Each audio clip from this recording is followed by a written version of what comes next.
in the building again. We're going to talk about Undisputed. It's going to be good. Um, you know, this year is a really interesting year, 2022. We've had a number of Undisputed champions of late. Canelo Alvarez was our latest Undisputed world champion, right? He won the Undisputed title last year, 2021, beating Caleb Plant. But this year, we have a treat. We have a treat. We have not one, but two undisputed unifications. Okay. But we also have another undisputed fight. We had an undisputed fight early this year that was Josh Taylor versus Jack Katytel, in which a lot of people believed Katytel won that fight against Josh Taylor. Josh Taylor was coming back, but Katytel basically won that fight, but was robbed of the decision, which happens in boxing, and it was a bad thing because Josh Taylor should have lost that undisputed title, and Katytel should have had all the belts. But also a little later on this year, there will be a second Brit, or shall I say, second UK fighter. She's really Irish, who will be defending her undisputed title, and that is Katytel versus Amanda Serrano. Very highly anticipated in women's boxing. I think this is the biggest fight you could have in women's boxing, right? Katytel versus Amanda Serrano, and I do believe also Clarissa Shields versus Savannah Marshall may be an undisputed fight as well, because I believe Savannah Marshall has the WBO belt, and I think Clarissa Shields may have the other belts as well as she may not have. So we're talking about a bunch of undisputed fights in women's boxing and in men's boxing. It looks like we're going to have two undisputed fights coming up in women's boxing, and we may have two undisputed fights coming up in men's boxing, which is just exciting. And those two fights are, we're talking about George Cambosis versus Devin Haney. And then we have, of course, the big anticipated fight between Spence, Errol Spence Jr., or EJ, versus Terrence Bud Crawford. Okay, so that's a tremendous event as well, and that's definitely going to be pay-per-view, and that's going to be a big pay-per-view. It's going to be a massive pay-per-view. We know that Errol Spence is a body puncher, and we know he is a guy that's relentless. He has varied offense. He's a southpaw. We know Terrence Crawford is a very smart fighter, very selective in what he does, and he counterpunches, right? Errol too, but Errol's more relentless. And we know that Devin Haney is a very good boxer. Excellent boxer. Comes from the Mayweather stable, trained by Mayweather Senior. The Mayweather pedigree. Mickey Bay's his trainer. So very, very good pedigree. And then we have George Cambosis, Olympian. Showed us how good his pedigree is. Spartan. A guy who will fight to the very end. And a guy who's also pretty smart in how he counters guys, and they study them and work out ways. He's very scientific, strategic, as well as using psychological warfare on his opponents. So Cambosis versus Devin Haney is a very, very good fight. Very, very good fight. And obviously the big unification, the massive unification, the one that's the pay-per-view, is going to be Errol Spence versus Terrence Crawford. And in the women's league, it's the same thing. Clarissa Shields versus Savannah Marshall. That's a good fight, solid fight. Clarissa Shields is relentless, a lot of pressure. Could box, could bang, two-time Olympian gold medalist. And then you have Savannah Marshall, who has the power, the pop. She's been stopping everybody left, right, and center. Doing her thing in the UK, and she's the WBO champion. So that should be an interesting fight. But the big fight, the pay-per-view fight, the massive fight, the fight for women's boxing, the fight that everybody wanted to see, is the 7 divisional champion Amanda Serrano versus the 2 divisional champion Katytel. And this fight is going to take place at lightweight, where Katytel has all her belts. She is the undisputed lightweight champion. So that fight is taking place there. That's a hell of a fight. Okay, Katytel versus Amanda Serrano. I can't really see with fights like that. They're kind of sort of pick'em fights because Katytel didn't look so great in the last couple of fights. Katytel is a hell of a boxer. She's a great Olympian, for the Irish and so on. She's just a tremendous boxer. And then on top of that, Amanda Serrano. Not only is Amanda Serrano a tremendous boxer, she's a southpaw, and on top of that, she's also got lots of pop and power. Amanda Serrano, she got a lot of power. She stops fools. So, and Amanda Serrano, she fights as low as she's fought as low as bantamweight, I believe, all the way up to super lightweight. So she fights. She goes up and down in weight like Hector Camacho. She reminds me of a Hector Camacho, but she got a hell of a lot more power. She got a lot of pop, and the pop carries with her, up or down.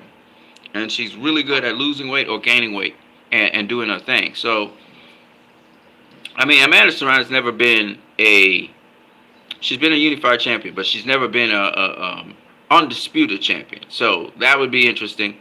And of course, Katytel, she's still on the rise. She's still doing her thing. She's still making her mark. Definitely a Hall of Famer. So this fight is just, this is a crazy fight. This is the mega fight. This is if you want to talk about the mecca of all meccas, the greatest of all greatest of women's boxing, this is going to be that fight. Women's boxing has never had a fight of this magnitude ever.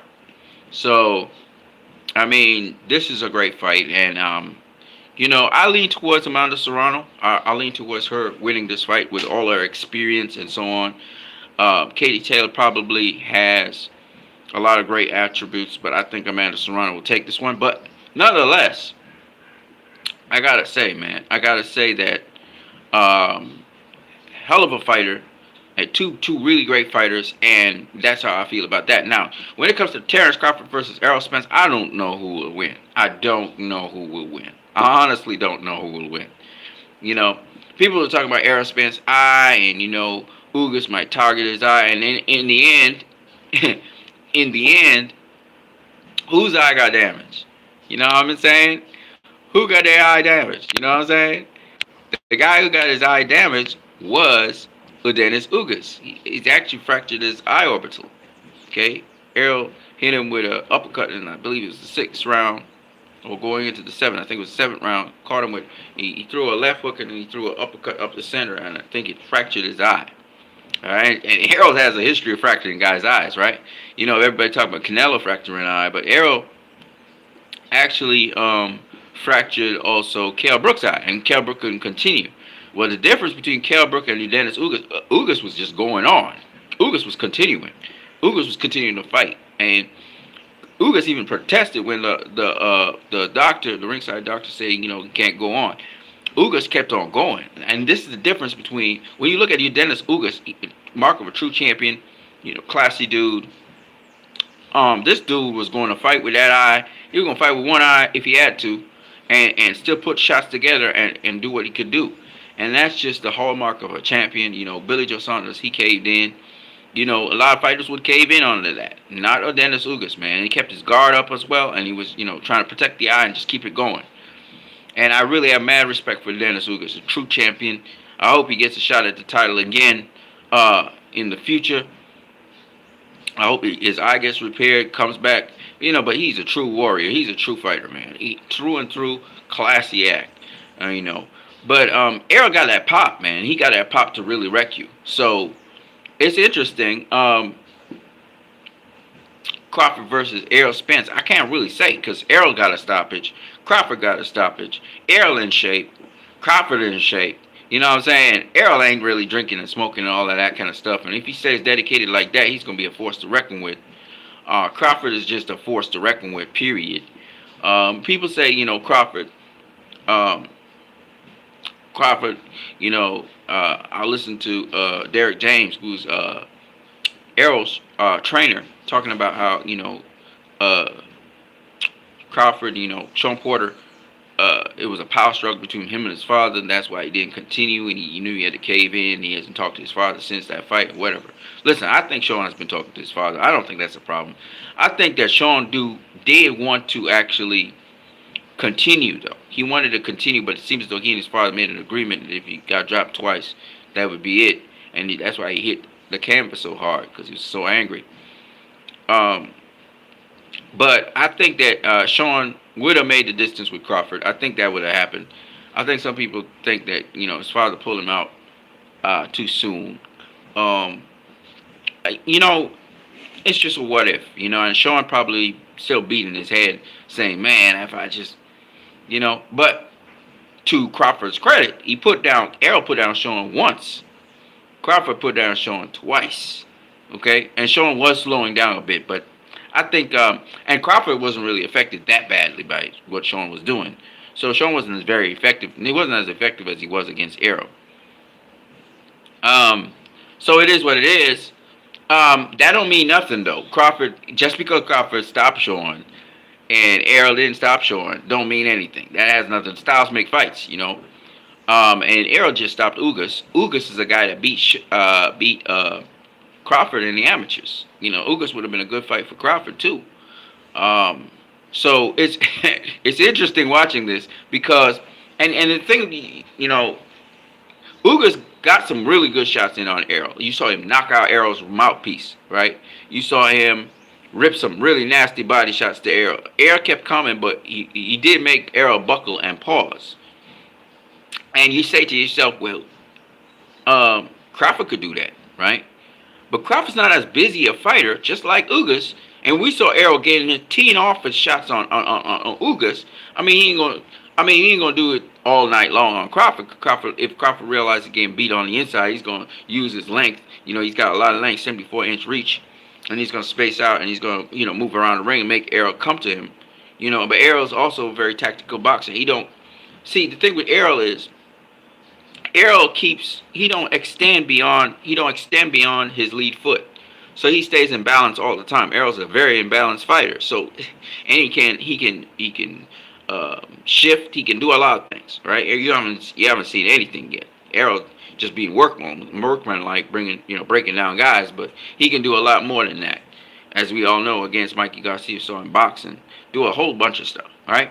So Errol hasn't showed us all his cards. He didn't put all his cards on the table. And against Crawford, he probably might use a couple more cards than you're used to seeing.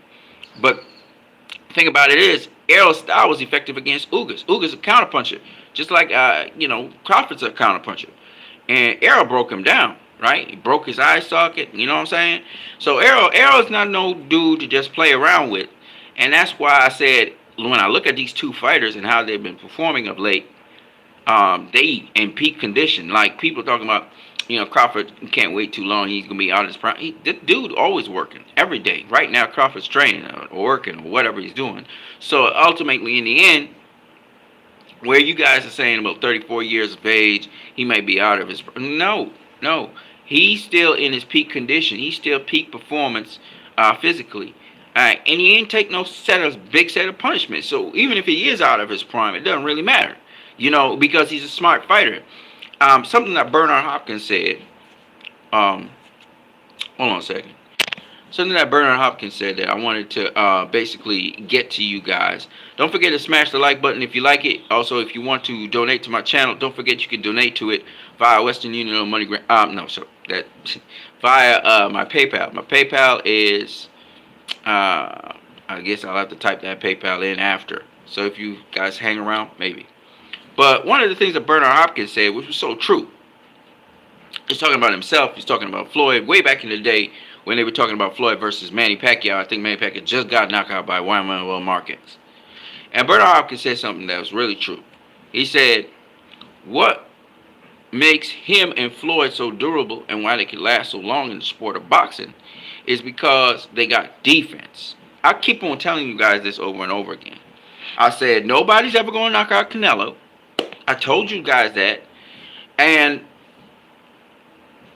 Hopkins got knocked out of the ring. Okay, he got knocked out of the ring against Joe Smith Jr. He wasn't really hurt or anything, but he was knocked out of the ring. But Bernard Hopkins was able to stay so long in the sport of boxing. And if you look at fighters like Charlie Moore, fighters like think of another fighter, very durable, longevity, who, because they had their defense, because they had great defense, these fighters lasted long. James Toney,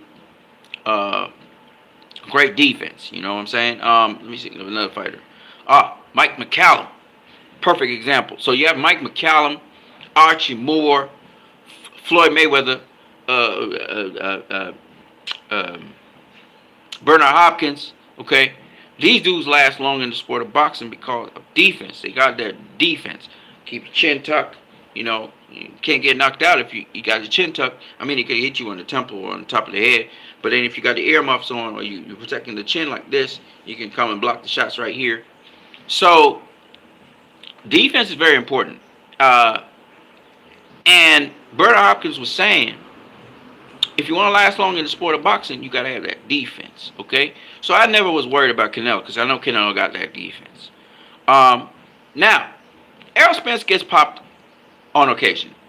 Terrence Crawford gets popped on occasion. Of course, they engage with fighters a lot more than, say, a Canelo or a Bernard Hopkins or a Floyd.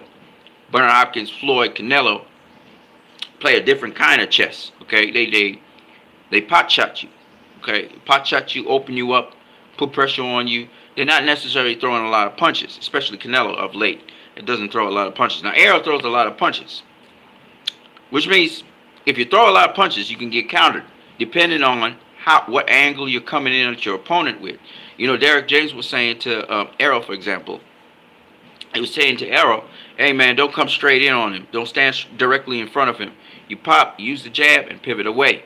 So Aero was using these little pivots and keeping himself off-center quite a lot. Of course, Ugas, when he see the opening, he come up with the uppercut, to the body, or he would hook him to the body, or he throw a 1-2, boop, doop, to the body. But again, Ugas don't really throw 3, 4, 5, 6, 7, 8 punch combinations, even though he couldn't do it on occasion. He might throw a loop in the right hand, whatever. Aero was able to partially block those shots. Now, some of the body shots, though, he got hit flush, and he felt it. And obviously, Ugas can punch. A lot of people don't feel just because he don't have all those knockouts, he can't punch. He can punch. He really can punch, okay? Now, but Aero's in tremendous shape, and so he was able to absorb some of that punishment. And since he's not getting hit with really 3, 4, 5 punches at a time, again, Bernard Hopkins, I go back to him, legendary fighter. I can't explain to you how legendary Bernard Hopkins is and what he did. This guy won a championship at the age of 20, 24, somewhere there. And this dude didn't give up that title until he was in his 40s. So he was beating or drawing with people. He's kind of like an old school fighter. But this dude, the difference between Bernard Hopkins and some of them old school fighters, see, this is the thing I'm trying to explain to people, is Bernard Hopkins was fighting, top quality fighters most of the time. Fight after fight after fight. Okay? When he became undisputed, he had beaten, I think he beat Oscar De La Hoya to become undisputed. He was still fighting top contenders, the top guys, kind of like Muhammad Ali would do. And not all the top guys, not all the top contenders were top quality opponents. Let's make that abundantly clear. And what I mean by top quality opponents, so just to make it abundantly clear so people will understand, a guy can be a top contender, for example. He gets himself in the position, which is fair enough. But he's a top contender, but he ain't really beat nobody. He ain't faced nobody to prove that he was. And then when he does enter into the fight, he proves that he really wasn't, how do I say, he got in the position which he's supposed to get into, but he really wasn't up to the challenge of that level. He wasn't, he didn't belong at that level. You understand what I'm saying? So some guys, okay, I'll give you an example. All right, Canelo versus what was that dude's name that fought Andre Dirrell? Forgot his name. That's to tell you how much he don't really resonate with me. The dude was he fought Andre Dirrell. He lost the fight to Andre Dirrell, but he still ended up being a mandatory for the WBC title. Canelo beat Callum Smith, and then after that he had a mandatory defense against this dude. If you guys know his name, just put it in the comment section, will you? But this dude, man, he was in the position, to be the mandatory. But to say that this dude was a top contender or anything, did he deserve that spot? No, he didn't perform in the fight. Canelo beat him down, got him out of there. Canelo could have faced instead, he could have faced David Benavidez, who was ranked above the guy but was not a mandatory. The guy was the mandatory. So it happens, right? Nobody's going to ever say, well, this was one of Canelo's top quality opponents. No, nobody's never going to say that because the dude lost to Andre Dirrell. Dude never really beat anybody. I mean, he did face Andre Dirrell, who was a world champion, right? Andre Dirrell was an IBF world champion. I believe, yeah. But to say he beat, wait a minute, was it Andre Dirrell or was it Anthony Dirrell? I think it was Anthony Dirrell.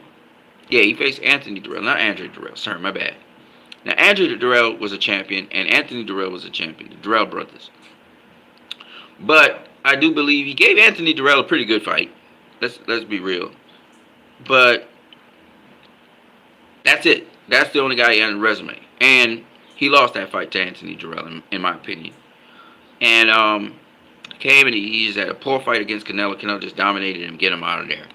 So you don't think of that guy as a top quality opponent. But what you could say is he wasn't a low tier opponent in terms of, he was alright. He was average. You know what I mean? Average is not necessarily a good thing, but he was an average dude. He had inside game, and if you didn't have inside game, he could give you some problems. So that's how I think of him. When you think about John Ryder, for example, John Ryder is approaching being a quality opponent, a top quality opponent, because he's actually a contender right now for Undisputed.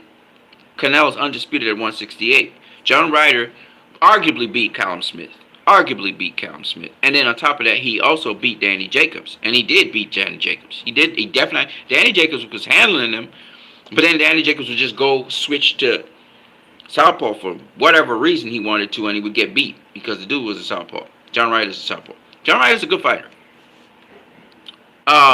So he's coming close to being a top quality opponent. He's in the position now. He's a contender, so obviously he is a top quality opponent. But you can see, and again, the reason why I say John Ryder is that is because he got wins over some really, so he lost to Callum Smith. That's a technical thing. But really, he beat Callum Smith. So when you look at it, John Ryder is a top quality opponent. You have to consider him a top quality opponent because, one, he's in a top quality opponent position, and two, he beat two credible top quality guys who were world champions. Callum Smith was a world champion at the time, and Danny Jacobs was a former world champion. Okay? That's how you see, people need to understand top quality opponents don't have to be world champions. Okay? They don't have to be world champions, but with credible top quality opponents. I know I'm going off topic from Undisputed, but we'll get back to that. So what I'm saying is Canelo's got that defense. Bernard Hopkins got that defense, okay? And that is proven by the number of top quality opponents Canelo has faced. I like to use the word top quality opponent because versus world champion, because if I want to go across eras, if you want to go across eras, okay, what really matters is not how many divisions you've gone through. What really matters is not how many belts you've attained, even though the championship level is the highest level. So a belt sort of helps people understand what level you're at. Okay, if you've attained a belt, you've been at a certain level. Now you may not stay there. You maybe just be a titleist. You attained the belt and you lost it. So, but the fact that you attained a belt, whether it's vacant or whether it's better if you beat the guy who had the belt than it's vacant. But if you had a worthy opponent who was a name who you beat to get the belt, even though it's vacant, then that also counts for something. So you have to understand. See, a lot of people don't understand boxing, but it's really simple to put into perspective. If there's anything you need to understand about boxing, okay, for all the people out there, all the people in the boxing world, this is what matters in boxing, okay? Boxing, all the old timers will tell you this, because if you look at certain boxers, I can call a number of names: Jack Blackburn, Sam Langford, Harry Wills, Tony Lauren. I could give you a number of names of old school fighters. I can give you a number of names of new school fighters: Hector Lopez, Juan Lascano. I can go on and on and on. A lot of fighters never won world championships. Okay? But they beat a lot of world champions. They beat a lot of the top fighters, top quality fighters, like themselves. Okay? You think of Howard Davis Jr., okay? Beat a lot of top quality fighters. So, just because they didn't, when they reached the championship level, some of them got to fight world champions. They came up short. I think Georgie Abrams versus, what was the guy's name? Tony Zale, okay? George Abrams versus Tony Zale. I'm going to tell y'all, sometimes some guys, when they get to the championship level, for some reason, they either perform better than they usually do, or the moment takes too much of that and they don't perform. Or the champion steps up his game. So the champion you might beat the champion when he's not having a championship fight with you. Hold on a second.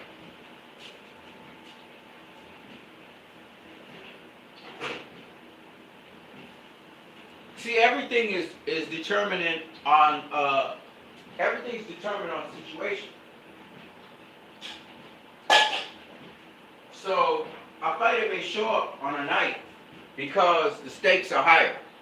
All right, and back in the day, there's a lot to say about these things. But back in the day, if you look at the world champions who fought championship fights, they usually wasn't fighting the. Oh, I'm going to say this because I got to be real. They're not really fighting the best guy out there.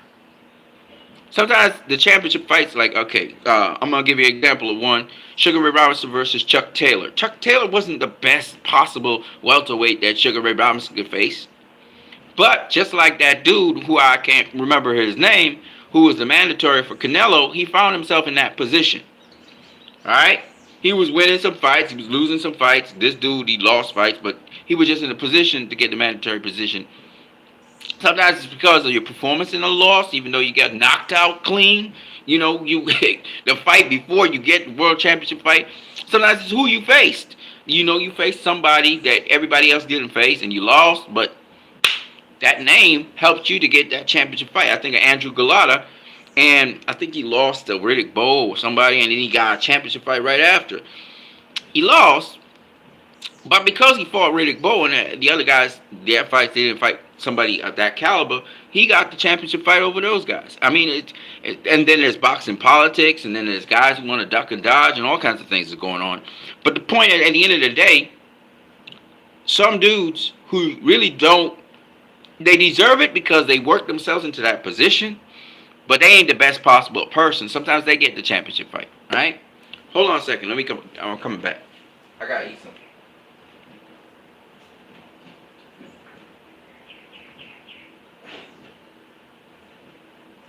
That's the guy's name. Avni Yildirim. That's the dude's name. I just remembered his name off the top of my head. Avni Yildirim is the dude that I was talking about. So, yeah, I'm just here to kind of educate you guys a little bit on boxing because I know a lot of you don't know shit about boxing. Okay, cool. So let me get into what the hell? Oh, okay. that's interesting. Yeah, let me get into this Undisputed thing, man, because it's pretty cool. Pretty cool. Some of the weekend fights that happened. Here's my boy Aerospace holding 3 of the 4 possible belts that you could have. Alright. I'm gonna eat a little something as usual. Be eating. Alright, that's Errol, that's his dad. That is his trainer there, Derek James, to his left. I believe that might be his brother that his father is hugging to his right, part of the team members. And I see there Combat Sports, something Mexican. I believe that's one of his friends, or maybe one of the trainers, people working with him. So that's the basic his team right there. It's Terrence Bud Crawford, man. I really like this dude. You know, before people were saying how Errol was ducking Crawford and all that crap. But Crawford knew Errol was going to face a while back.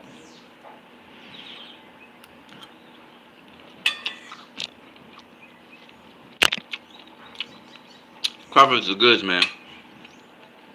He's a real deal. You know what I'm saying? And while Bob Arum didn't do the best job, he did the job sufficient to bring about this fight.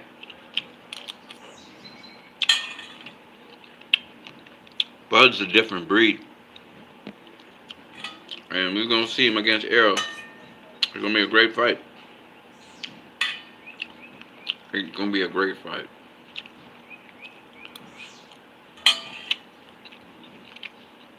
Bud's old school. He's old school and he's a switch hitter. So this will be interesting.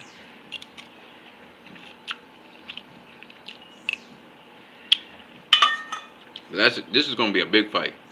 Big fight, y'all. And I'm telling you right now, the size, it won't matter.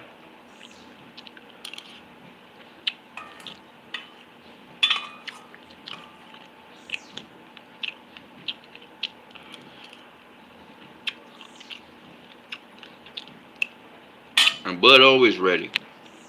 Always ready. Staying in shape, always ready. So this is going to be a good fight. This is the other one. It's not pay-per-view.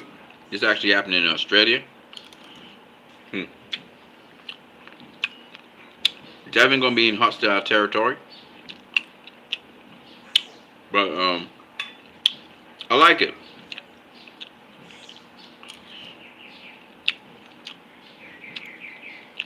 I like it.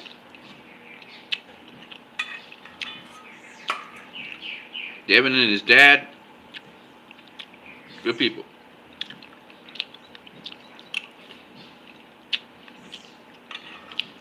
They went across to Australia and they ready. They get themselves ready for this fight.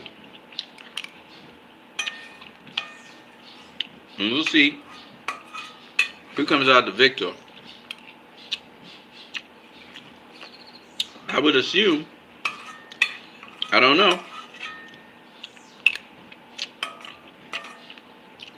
the bookmakers will have Devin Haney as a favorite, maybe. We'll see.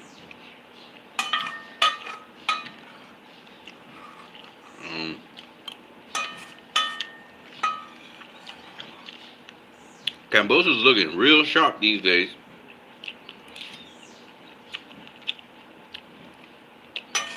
So we'll see.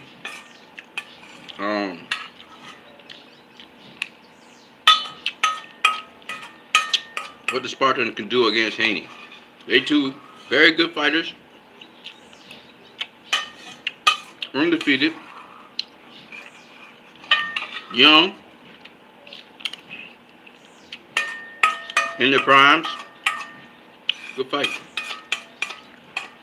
They're not as experienced as Errol and Terrence, though.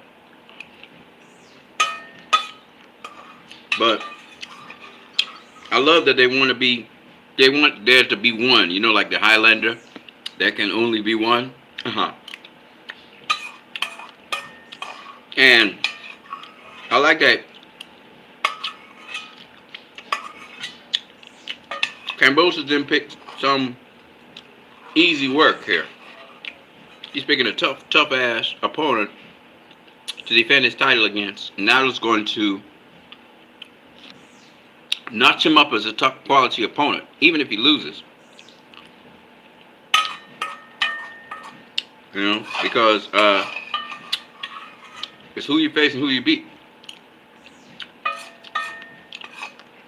You understand? And if you gotta build your legacy, it's now. It's not down the road. Especially if you got all these special fighters in the same division. You get it popping as soon as you can.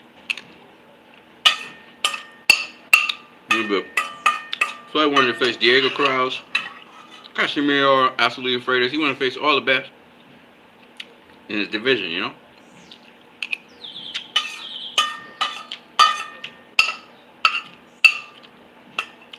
So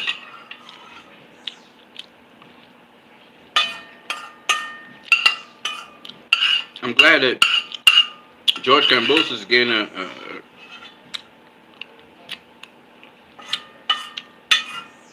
great opportunity to face one of the bright upcoming stars in boxing.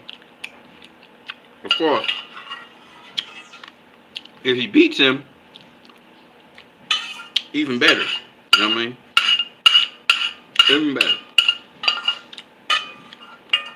And he got all the advantages. He got a home court. You know what I'm saying? He gets to pick the referee. Well, I don't know about picking. I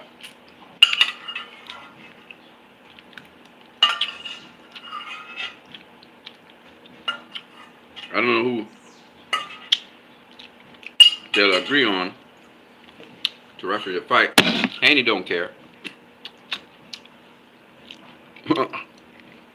Haney don't care at all. All he focused on is doing what he need to do to bring those belts back. So he going deep down into Cambosis territory like Aerospace did, like Crawford did. He's going down under though. He's not going to Ireland or UK. He's going further.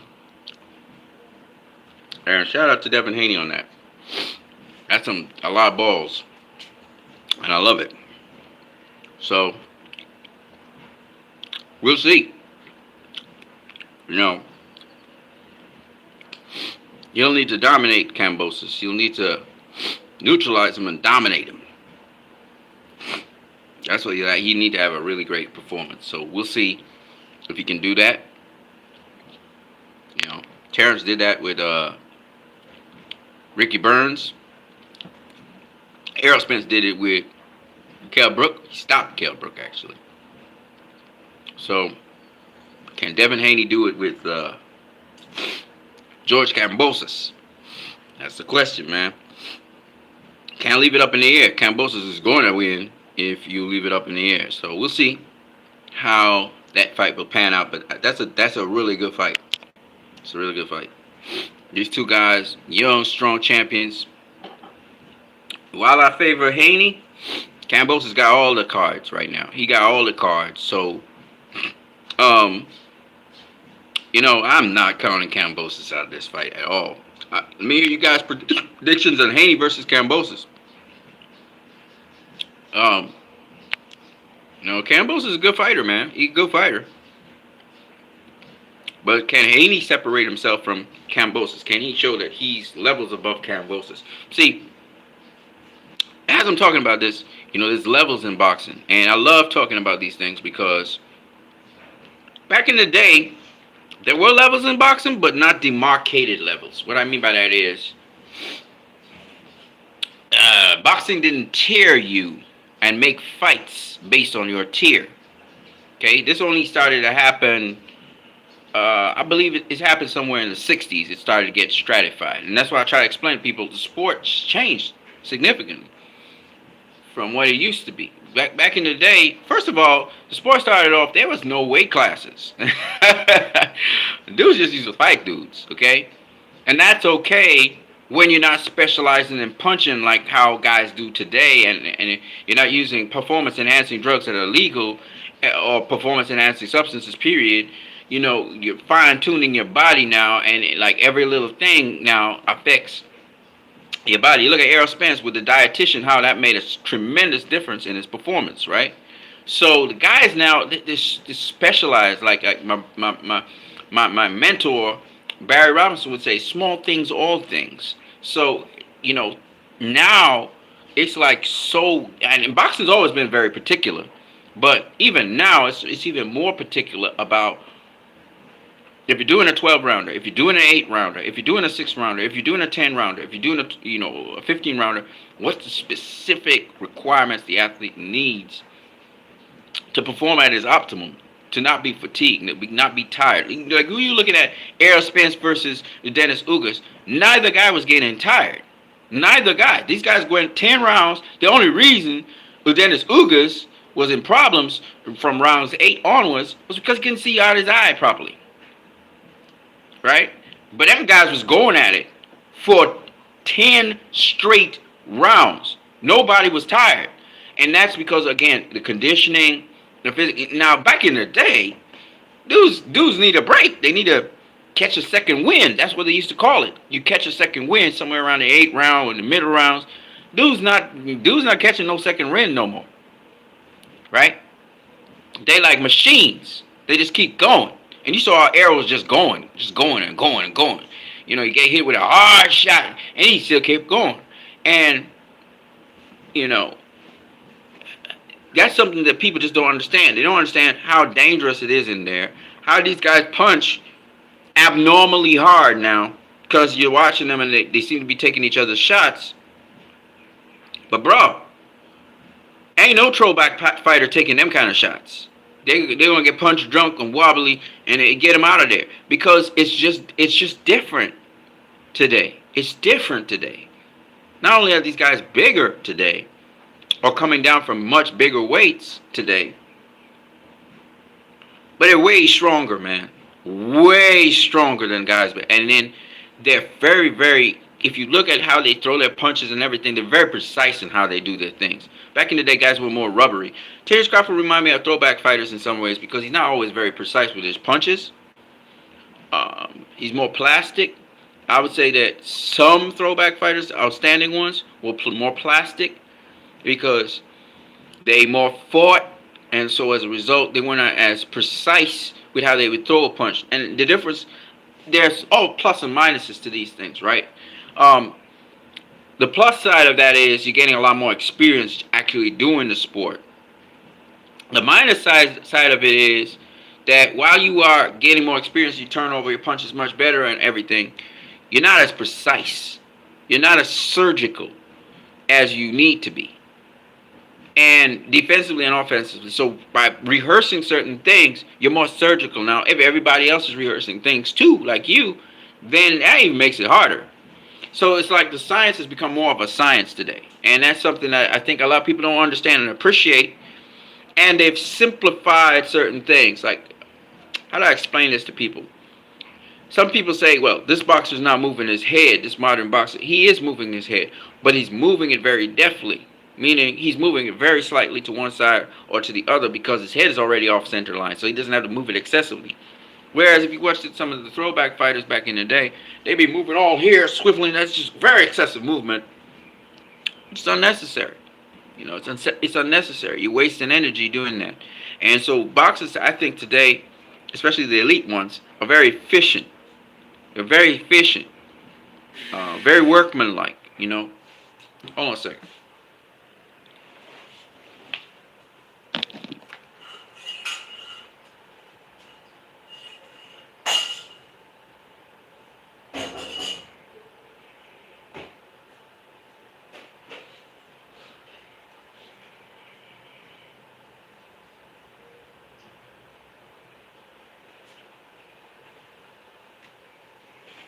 So I'm giving you guys a lot of hours here, man. I'm talking to you guys and giving you guys a lot of hours. Amanda Serrano, great boxer, great fighter. She's of an old generation. She's old school. She's gonna be facing Katytel, who's one of the modern boxers today, come through the Olympic route and everything. You know what I'm saying? So even though I picked Serrano to beat Katytel, man, Katytel might pull something out of there. She gonna be the bigger person, obviously. So you never know. You know what I mean? And Katie's a hell of a fighter. Hell of a fighter. You know? Josh Taylor, he got his ass whooped by Jack Katytel.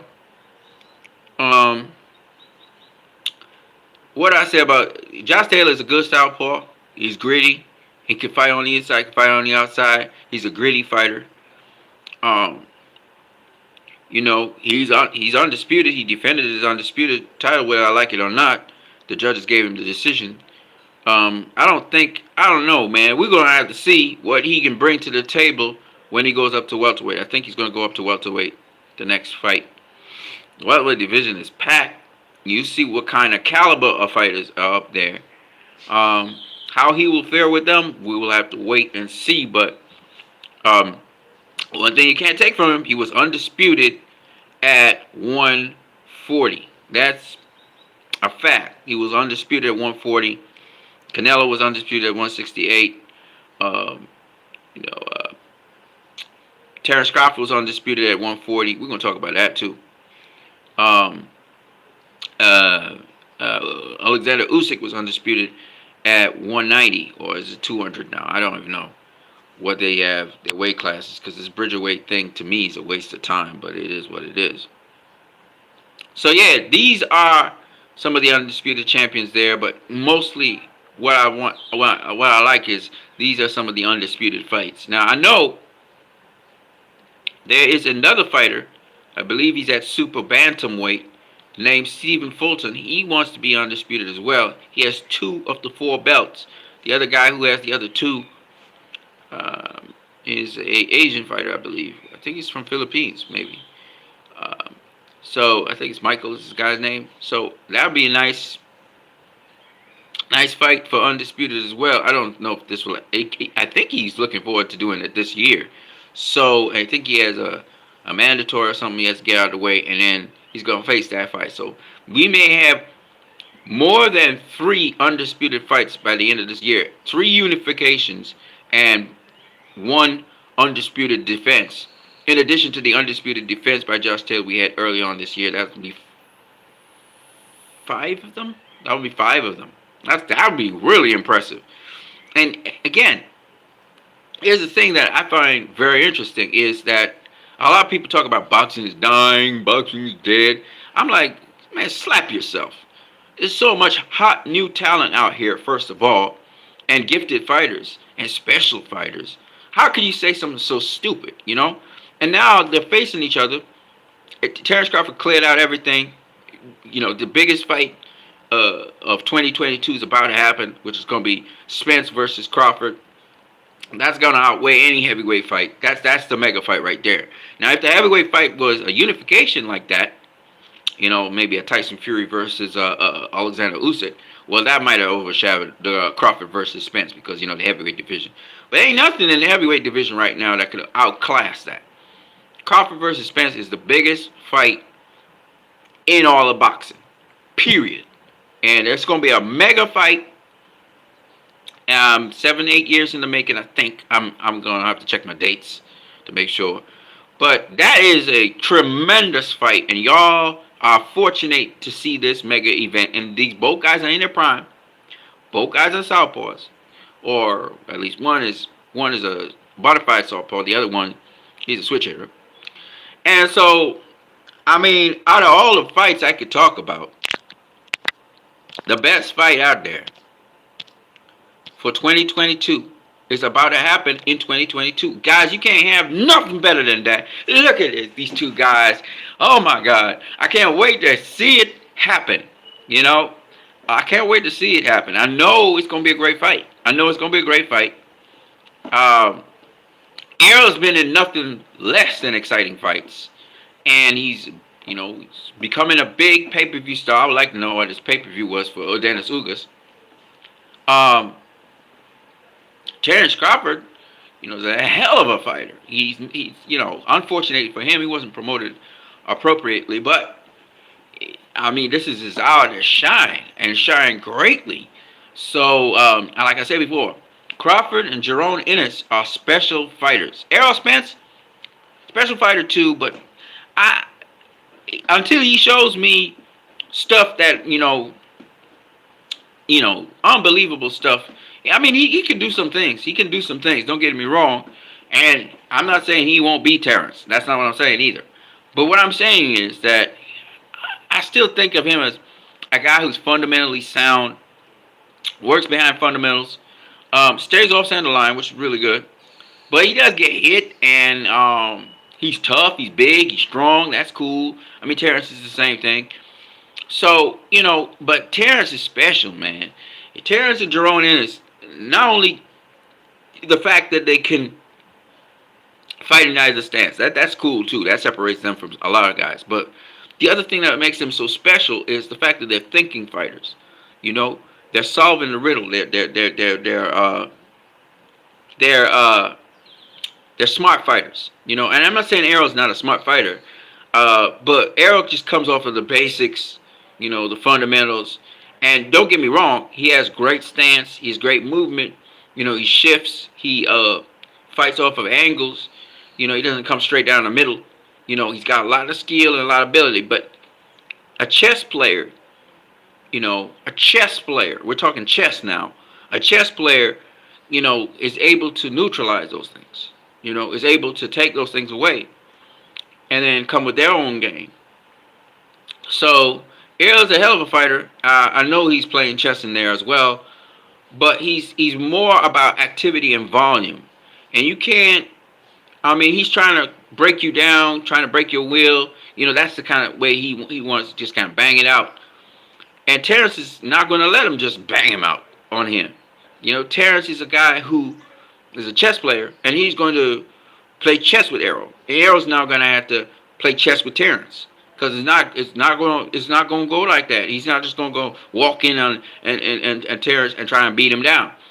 And just from the Sean Porter fight, which we saw, how Sean Porter would flip the scales on Errol and all those kinds of things. Terrence is keeping that data in his head, and they're like, okay, you know what I'm saying? And he's gonna make you pay for throwing so many punches. You know what I mean? He'll have you on the defensive. So Errol's a relentless fighter, no doubt about it. He likes to walk guys down, bully them. But I'm telling you, man, Terrence ain't that kind of guy. He's not that kind of guy, okay? Terrence is mean.